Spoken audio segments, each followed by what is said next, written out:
Bismillahirrahmanirrahim. Assalamualaikum warahmatullahi wabarakatuh. Waalaikumsalam warahmatullahi wabarakatuh. Ketemu lagi dengan saya Akbar Zainuddin di YouTube channel FPA Gontor. Kali ini saya bersilaturahim ke Wakil Ketua Komisi Informasi Provinsi DKI Jakarta, pengurus FPA Gontor juga, alumni Gontor tahun 1996, Ustadz Lukman Hakim Arifin. Assalamualaikum Ustadz. Gimana kabarnya Ustadz Akbar? Alhamdulillah. Sehat. Lama nggak ketemu kita. Kita ngobrol nih tentang tim media pondok tim media ini. Pondok ya. Tim komunikasi. Tim komunikasi, tim media ya. Ya. Saya melihat ini semakin penting kelihatannya pada zaman-zaman sekarang. Kenapa itu menjadi penting ini, Ustaz? Pertama, karena memang kita mau tidak mau di era digital ini, di era disrupsi digital, disrupsi teknologi, disrupsi pandemi, disrupsi generasi, mau tidak mau kita harus mempunyai tim media yang kuat. Karena kalau tidak, ya kita akan hanya jadi penonton, syukur-syukur tidak jadi korban. Gitu. Karena kalau misalnya kita hanya menjadi penonton, maka kita tidak bisa memberikan kepada masyarakat hal-hal baik. Jadi poin kedua, kenapa kita harus punya tim media atau tim komunikasi yang kuat, itu karena ada istilah manajemen reputasi. Apa itu manajemen reputasi? Adalah bagaimana setiap kegiatan kita itu tidak hanya dikonsumsi dan diketahui oleh internal pondok, internal lembaga, tapi masyarakat juga tahu kegiatan kita, sehingga dari situ masyarakat akhirnya bisa melihat, oh, pondok punya kegiatan ini, pondok punya visi ini, pondok punya tamu ini, sehingga itu menjadi satu investasi jangka panjang gitu ya, secara tidak langsung, sehingga masyarakat jadi semakin yakin misalnya untuk memasukkan anaknya di situ gitu kan.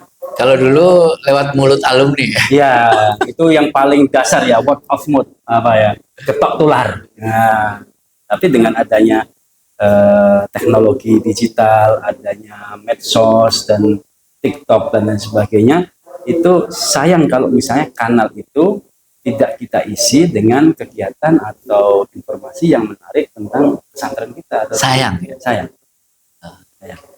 Poin ketiga, asimetrisme informasi. Jadi apa itu? informasi itu kan kalau misalnya tidak kita gerojokin dengan air, dengan informasi kita, maka kita ya hilang begitu saja. Mungkin kita bisa berharap dari word of mouth dan sebagainya, tetapi kanal-kanal ini kan punya kolamnya sendiri-sendiri. Nah, istilahnya tuh informasi yang tidak simetris, tidak terisi gitu. Nah, kita butuh dengan media itu membuat konten-konten untuk mengisi segmentasi dari wali murid kita, segmentasi dari santri kita, segmentasi dari stakeholder kita, sehingga itu beda sebenarnya, kontennya beda, cara pendekatannya beda. Artinya itu tidak mungkin dipukul rata semuanya satu konten bentuknya sama untuk semua, sebenarnya tidak. Tapi karena kita tidak punya tim, maka kita akan memperlakukannya sama, padahal tidak. Seperti yang saya ceritakan sebelum-sebelumnya mungkin ya, bahwa setiap tempat ada kata-katanya dan setiap kata ada tempatnya, itu sama berlaku untuk komunikasi. Oh, jadi kita ini kan pondok ini kan masyarakat melihatnya. Masyarakat ini ada santri, ada wali santri, ada alumni. Harusnya setiap segmen ini informasinya beda-beda. Informasinya sama, bentuknya sama, cara penyampaiannya berbeda.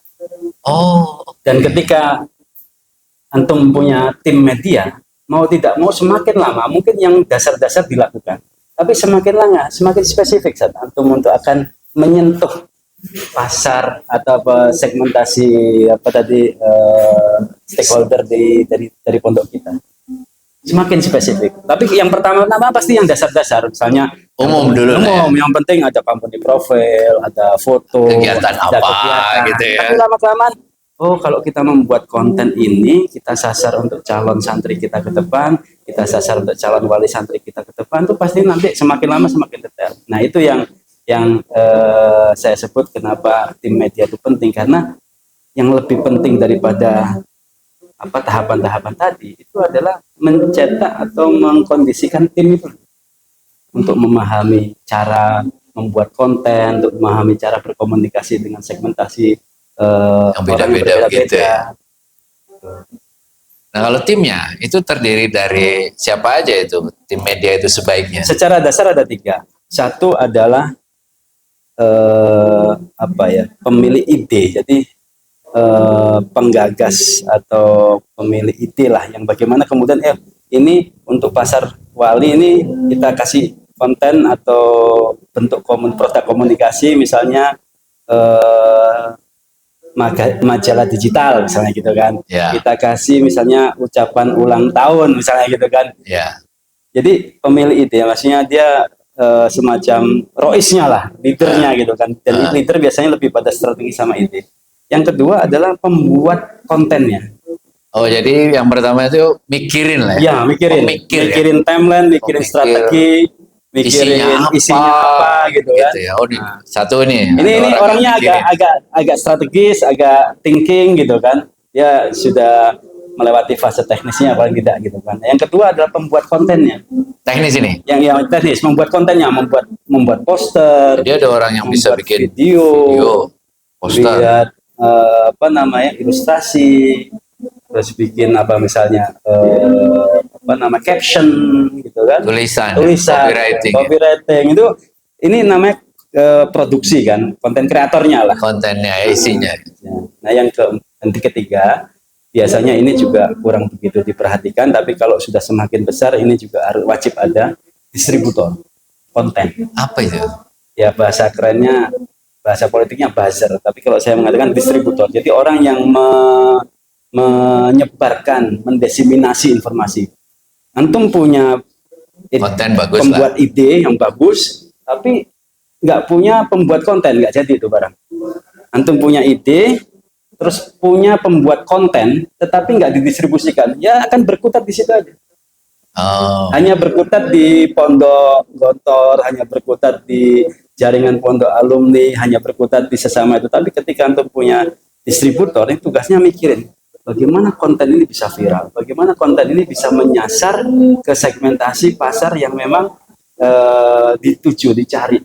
Ya, distributor namanya itu, distributor konten. Secara dasar timnya itu ada 3 ini. Tapi kalau misalnya mau dikembangkan lebih jauh ya silakan itu salah satunya mungkin terkait dengan komunikasi krisis gitu kan.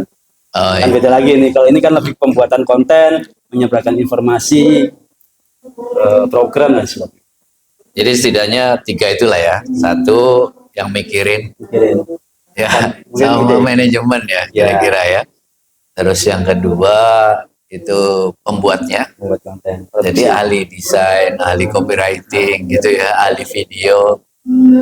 Yang ketiga ini ahli sosmednya lah ya, dan ahli bagaimana mendistribusikan. Iya, mungkin nanti di situ berkembang misalnya advertisingnya. Itu kan nyebarin, dari konten udah dibuat, gimana cara disebarkan kan gitu kan. Nah tim ini harus dikukuhkan ya, dibuat resmi gitu. Dibuat resmi. Jadi dari pimpinan pondok itu harus membuat pertama SK resmi ya. Ya, SK tim komunikasi dan media pesantren X misalnya. Jadi misalnya leadernya A gitu kan, terus mungkin kalau Pak Yainya atau Ustadz seniornya apa gitu kan. Paling enggak 3-5 orang sebenarnya udah bisa jalan tim ini. Oh gitu ya? Iya. Oh nggak perlu gede-gede bener? Nggak perlu. Ya 3-5 orang kan udah banyak lah itu ya. Banyak. Satu leadernya. Kedua yang dia mengelola apa misalnya medsosnya. Medsos utama mungkin Facebook sama IG misalnya. Yang agak besar mungkin website, gitu kan. Terus yang ketiga kalau dia punya kemampuan untuk membuat YouTube, gitu kan, apa konten-konten audiovisual. Terus yang sering kali luput dari pesantren itu banyak kegiatan tidak ada yang mampu membuat press release. Ini copywriting tadi sama itu. Kan banyak tuh, pesantren tuh punya kegiatan banyak sekali, hampir setiap minggu ada. Sebenarnya bisa nggak sih dibuatkan berita gitu ya? Sangat bisa, tergantung kemampuan dari penulisnya, pembuat press release. Beritanya. Iya.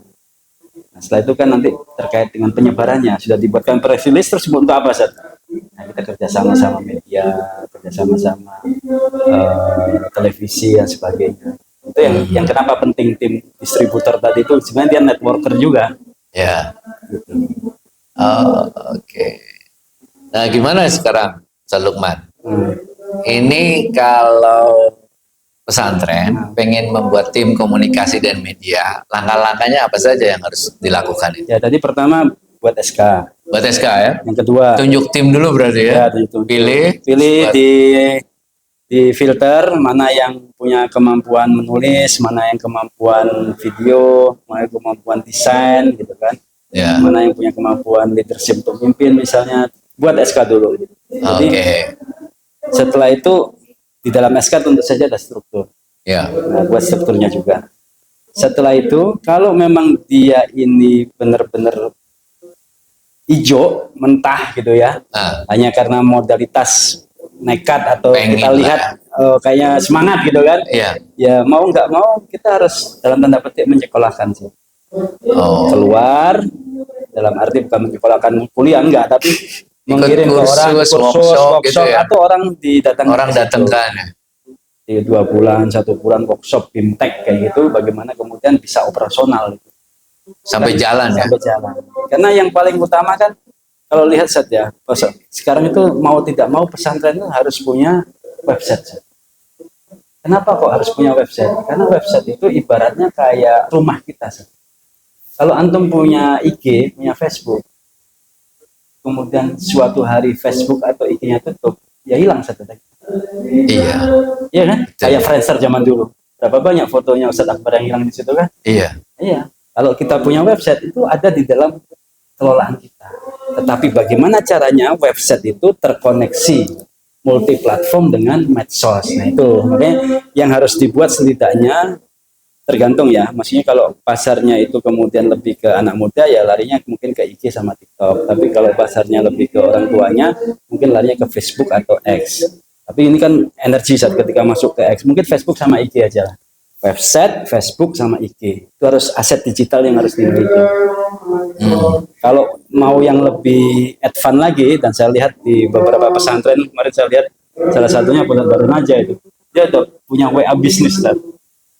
Itu keren itu. Jadi di situ status pembuatan konten bisa disebar situ. Kalau kita follow WA-nya Darun Najah, kita akan mendapatkan feeding informasi dari nomor yang kita ikutin itu juga salah satu kanal yang bisa dicoba kalau timnya sudah semakin bagus dan kebutuhannya sudah memang menuntut untuk itu. Nah setelah itu dilatih, habis dilatih baru kemudian ya udah membuat SOP atau sistem yang secara teknis itu operasional lah, bisa dioperasionalisasikan. Misalnya setiap hari satu konten ya, setiap hari besar membuat poster ya, setiap ulang tahun kiai atau ulama yang memang kita punya kedekatan kita buat konten atau video ya. Jadi dia hadir, medsosnya jangan sampai kemudian mati berhenti gitu. Dia harus hadir dalam setiap kegiatan pondok, hadir dalam momen-momen yang ada di sekitar masyarakat bahkan nasional, tergantung pondok itu skalanya seperti apa. Nah ketika seperti itu nanti akan akselerasi nanti terus followernya akan nambah. Kenapa kemudian kita memfollow orang? Ya karena orang itu memberikan informasi kepada kita, memberikan edukasi kepada kita, memberikan hiburan kepada kita. Jadi manfaatnya ada gitu loh. Dan bukan sekedar feeding tetapi interaksi. Misalnya pondoknya tiba-tiba membuat ngasih hadiah apa gitu kan, ngasih buku apa, kerjasama dan sebagainya, itu akan membuat follower dan juga stakeholder dari pondok merasakan kenikmatan. Mungkin suatu hari kiainya menyampaikan doa, saya doakan kepada seluruh follower dari ini, nah gitu-gitu. Harus itu bisa dikelola. Nah habis itu baru nanti kita evaluasi lagi secara sederhana seperti itu. Hal-hal apa nih terakhir yang paling penting untuk jadi agar website, Facebook, IG, YouTube pesantren itu bisa terus berkembang. Ya, jadi yang paling susah baik di pesantren maupun di lembaga yang lain itu kan sebenarnya mental block. Mental block dan ketidakinginan untuk dalam tanda petik beradaptasi, berkembang. Itu yang paling susah sebenarnya. Jadi itu dulu yang harus kita temukan titik temunya. Kenapa sih kita harus memiliki tim komunikasi publik, tim komunikasi media yang baik, yang kuat? Itu harus disadari benar dari pucuk pimpinan sampai bawah. Kalau misalnya itu tidak disadari, itu pasti jalannya terseok-seok. Apalagi kalau atasannya tidak menyadari itu, pimpinan tidak menyadari itu. Karena ada kebutuhan investasi manusia di situ. Ya. Mendidik orang dari tidak tahu menjadi tahu, dari tidak bisa menjadi tidak bisa, itu investasi loh. Menyekolahkan, mengikuti kursus tentang pembuatan website, mengikuti kursus tentang pembuatan press release, TikTok dan lain sebagainya, itu kan investasi. Yang kedua, butuh infrastruktur. Ya kayak misalnya kita podcast seperti ini, kamera udah berapa gitu kan. Ya. Tapi kalau kita nawa itu kan, oke, kita jadikan ini sebagai proses kita berdakwah, jadikan ini sebagai proses kita memberitahukan kepada masyarakat, jadikan ini sebagai pilihan tadi, simetrisme informasi, pilihan alternatif untuk orang mendapatkan informasi atau konten yang baik. Kenapa enggak? Daripada diisi orang lain yang kontennya kacau balau tapi viewernya banyak, kan ini kita ngasih pengajian, ngasih membaca satu kitab bersama-sama, ini lebih baik. Jadi pilihan. Jadi orang di masyarakat di luar sana disajikan pilihan dan kita hadir di situ, pesantren hadir di situ. Tuh. Terus yang kedua, yang terakhir mungkin jangan sampai kita sebagai sebagai pengelola lembaga pendidikan itu mentalitasnya seperti pemadam kebakaran terus. Ketika terjadi peristiwa, baru ini gimana kan sering ya, beberapa case terakhir di pesantren itu beritanya tuh viral sampai kemana-mana, keluar sampai mana dan punya kecenderungan negatif. Itu kalau nggak punya tim media komunikasi yang dipupuk dari kecil tuh berat. Saat itu memang pasti harus intervensi dari luar. Kalau misalnya case-nya udah kategorinya mitigasi resiko gitu kan, yang butuhnya lebih profesional lagi. Tapi ketika ini ada intervensi dari luar untuk mitigasi komunikasi resikonya tadi, tapi kalau sini ada tim yang memang sudah terlatih, enak itu Yang ini sifatnya konsultatif, membantu. Tapi kalau ini nggak punya, berat Ya, betul. Dan saya melihat kebutuhannya di situ. Kebutuhannya dan masalahnya di situ. Jadi saya sangat berharap ke depan pesantren mulai lebih menyadari, membuka diri dalam arti bagaimana tim komunikasi ini sepenting divisi-divisi yang lain.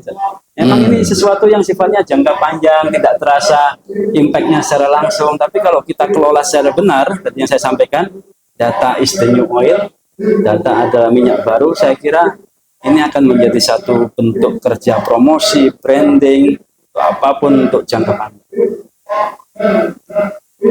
Kita siap lah ya bantu pesantren. Dengan Ustaz Akbar, siap.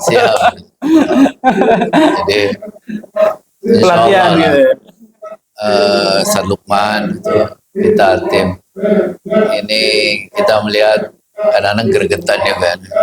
Ini harusnya kita bisa memanfaatkan media sosial, media digital ini menjadi salah satu sarana untuk kita bisa lebih berkembang lebih baik. Syukran. Terima kasih. Ya, Ustaz Lukman. Sama-sama. Ketemu lagi di video-video selanjutnya. Insya Allah nanti kita akan teruskan lagi dengan video-video yang lainnya. Siap. Terutama tentang bagaimana membangun komunikasi yang baik dengan masyarakat. Syukran kamana biada. Assalamualaikum warahmatullahi wabarakatuh. Waalaikumsalam warahmatullahi wabarakatuh.